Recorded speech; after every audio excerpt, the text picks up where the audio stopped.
Weather Authority forecast from meteorologist Nakandra Norwood.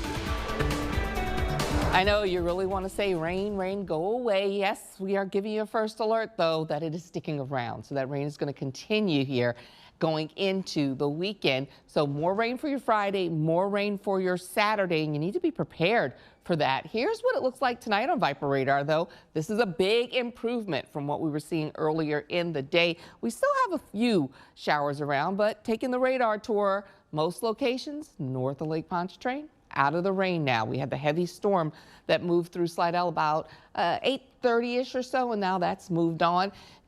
Most of the metro area is dry. You got to head south. This is where all the action is still right along the coast. Grand Isle beginning to get into some of this, pushing through central Plaquemine. So Myrtle Grove, you may run into a shower or storm here soon. And then this is starting to push out over the marshes of St. Bernard. But we did have quite a bit of rainfall that was left behind in the rain gauges earlier, 3.5 to 4 inches in some locations. Had a number of my weather watchers calling in with 4 to 5 inches north of Lake Pontchartrain, and even in Kenner, we were talking about 3 inches or so for parts of the area. But now we're seeing that break, and we're going to get a break for most of the overnight. It looks pretty good.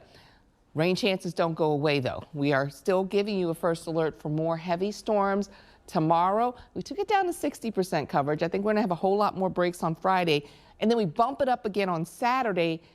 Saturday morning looks to be stormy. I'm going to show you how this is playing out here. Now, Weather Prediction Center is saying, okay, looks like we're going to get another inch or so of rain, but it depends on where this next wave of energy moves across. Some locations and some of the models are giving us another 2 to 4 inches as you go through Saturday morning. And then even keeping a shower or two around early Sunday ahead of the cold front before we really dry things out for Monday, Tuesday, and the rest of the week. Here's how it's all coming together.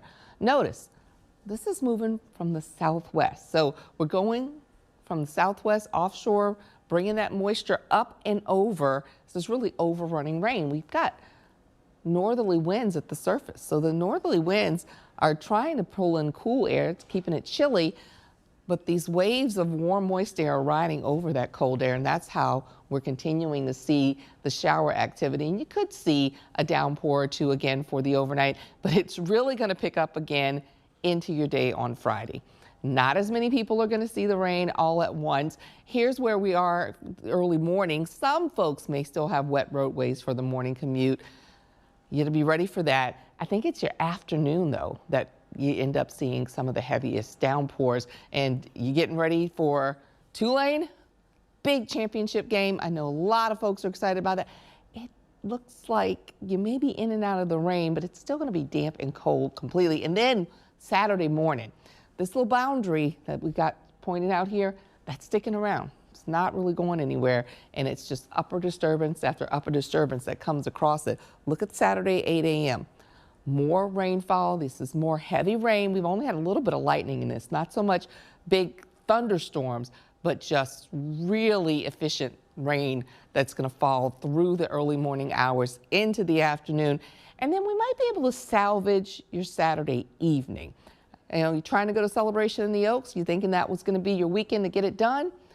Well, maybe we get into the evening hours and we get enough dry time that those light displays and all can go on. And then Friday, going into Sunday, I think, finally we start to see much improved conditions. But here's how we're playing it out for game day. Yes, we may manage to get rid of some of the rain, but it's going to be just a damp evening, cold evening when you're in the 50s and you haven't managed to warm up all day. So make sure you're prepared. You got layers, you got waterproof layers if you are planning on heading out to Yulman Stadium. Our next big change, our flood threat is diminishing. That's the good thing. It looks like we get enough breaks so that, you know, rain's heavy and then the water can drain off, but there is going to be some rain and storms lingering right through the weekend, but the sun returning going into next week. You got the low clouds hanging around tonight. This looks a whole lot better than it did just about an hour ago. Temperature-wise,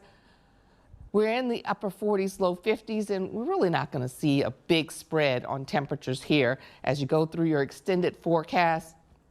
Expecting to see middle 50s there for the next couple of days with the rain around. And then look at that, finally, some sunshine towards the end of the week. That's looking a little bit better for us there.